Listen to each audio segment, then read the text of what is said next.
Bom dia, professor. Bom dia, colegas que estejam participando. Hoje a gente vai falar sobre a tese de doutorado em Direito do autor José Geraldo de Souza Júnior, feita em 2008 na Universidade de Brasília, com o título de Direito como Liberdade, o Direito Achado na Rua, experiências populares emancipatórias de criação do direito.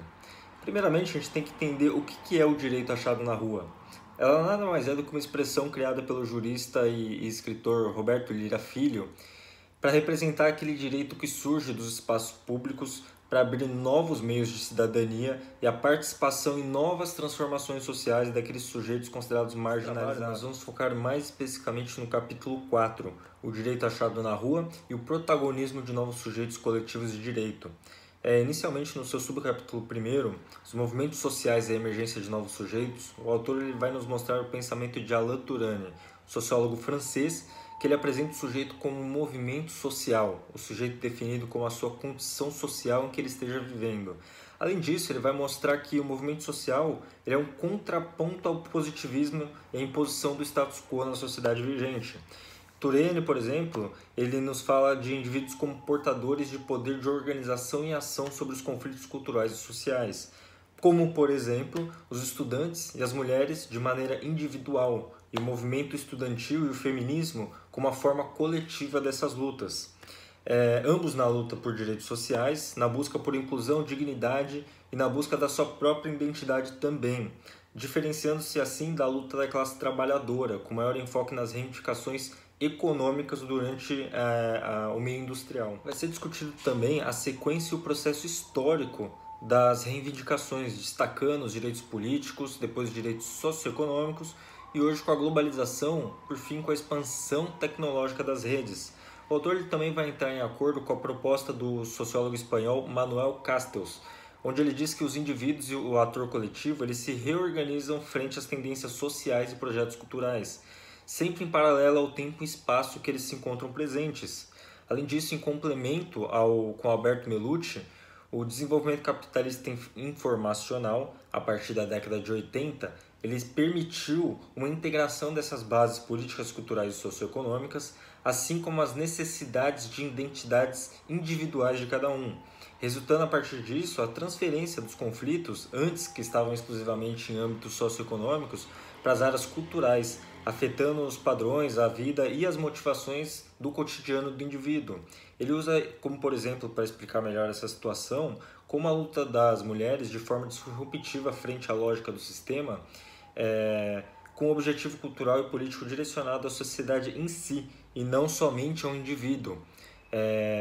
incentivando dessa forma a mobilização de outros grupos. A própria socióloga brasileira Ilza Warren, ela propõe os movimentos sociais como ação coletiva de teor contestador e propositivo, na busca de estabelecer práticas sociopolíticas culturais de mudança a partir das múltiplas relações entre os indivíduos e as associações. Ela aponta como meta o fortalecimento dos movimentos sociais por meio da coletividade e da construção de um ambiente público democrático. Além disso, vale destacar um trecho da obra dela que ela discorre acerca da transversalidade pela demanda por direitos, sendo eles, entre aspas, para a articulação das lutas por direitos humanos em suas várias dimensões sociais. Ela usa como referência a Marcha Mundial das Mulheres, criado no Canadá em 1999 com o lema Pão e Rosas. Traz consigo o objetivo de lutar, transversalizar a luta entre as mulheres, a pobreza, buscando a luta contra a desigualdade social, a xenofobia, o escravagismo, homofobia, entre outros. Na expressão máxima dessa luta, a Carta Mundial das Mulheres para a Humanidade, ela nos traz a ideia de luta de natureza transversal frente às dimensões de gênero, de ética, faixa etária, buscando equidade e qualidade de vida, além de entrar em harmonia com outras lutas sociais. Com tudo que foi apresentado até então, o projeto O Direito Achado na Rua, ele apresenta a ideia de pluralidade de sujeitos, onde as identidades desses são formadas não de forma individual, mas como resultado das interações que permite a eles o reconhecimento recíproco de terceiros que estejam na mesma linha de pensamento em relação à politização e práticas de novos direitos sociais. Dessa forma, com as diferentes lutas que visam bens de interesse mútuo, como a luta dos indígenas e dos ecologistas, entrando justamente na questão da transversalidade. No segundo subcapítulo, o sujeito coletivo de direito, ele se inicia de forma a constar como os novos movimentos sociais e as formas de mobilização e organização desses, eles impunham de forma gradual e efetiva novas práticas políticas que permitem novas aberturas de espaço de fala e de novos atores com poder de criar novos direitos. Tudo graças a esses novos processos sociais que foram desenvolvidos ao longo das décadas. Assim como para a socióloga brasileira Vera da Silva Telles, entre aspas, hoje descobrem-se os trabalhadores como sujeitos autônomos, dotados de impulso próprio de movimentação, sujeitos de prática cujo sentido político e dinamismo não são derivados dos espaços cedidos pelo Estado, cujas reivindicações não são reflexo automático e necessário das condições objetivas, mas passam por formas de solidariedade e de sociabilidades coladas na vida cotidiana. Ou seja, essa autonomia do indivíduo, ela surge no momento que a vida privada e cotidiana dele, ele encontra, a partir dessas, numerosas limitações e injustiças, onde as suas expectativas se tornam a da valorização da própria dignidade. A partir disso, ele vai entender como outras vítimas também estão em situações próximas. Com base nisso, quase que de forma natural, eles vão contribuir para o movimento social para sair daquela situação tradicionalmente imposta. A melhor explicação sobre a participação social de um indivíduo, Marilena Chaui, ela diz que a liberdade como autonomia são os sujeitos dotados da capacidade de dar a si mesmo as leis, a possibilidade de que no interior da sociedade civil, para além do privado e dos interesses próprios, se constitui uma região instaurada pelos direitos, no âmbito da cidadania, sendo essa cidadania a capacidade de colocar no social um sujeito novo que cria direitos e a participação da direção da sociedade e do Estado por ele mesmo. Fundamentado nessa perspectiva e relacionado com o modelo teórico do direito achado na rua, o autor José Geraldo concorda com a ideia de que a pluralidade e a complexidade da sociedade exigem um espaço público aberto, de forma instituída a incentivar a participação popular, ou seja, a rua, entre aspas, onde o poder constituinte é formado pelo sujeito de direito coletivo. Caso contrário, ele entenderia que seria um poder arbitrário, ditatorial e autoritário. Agora, já no capítulo final, o autor ele vai retomar a ideia da antítese entre dois pensamentos jurídicos sociológicos, principalmente em relação ao direito e à realidade factual, ou seja, a diferença entre o justnaturalismo e o justpositivismo, que ele acredita que caberá à sociologia buscar o meio desse processo histórico-social, um parâmetro para a determinação do próprio direito.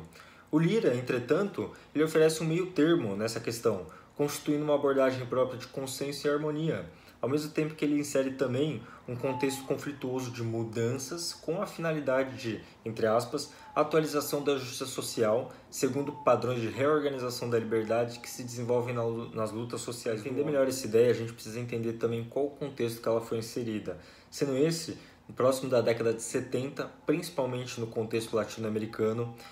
onde o pensamento jurídico ele buscou não mais focar sua visão somente no formalismo legalista jurídico estrito e nos seus pressupostos normativos, mas sim pensar na ideia das ramificações sociopolíticas, culturais e econômicas vigentes até então. Um exemplo disso seria aqui mesmo no Brasil, com a ideia de um direito insurgente, com a reinserção do direito na política a partir de uma visão crítica marxista. Assim, o autor Lira, ele concretiza essa ideia com a seguinte linha de pensamento sobre o direito, onde para ele o direito ele é a enunciação dos princípios de uma legítima organização social da liberdade. Em outras palavras, para complementar essa ideia, Marilena Chaui ela entra em acordo com Lira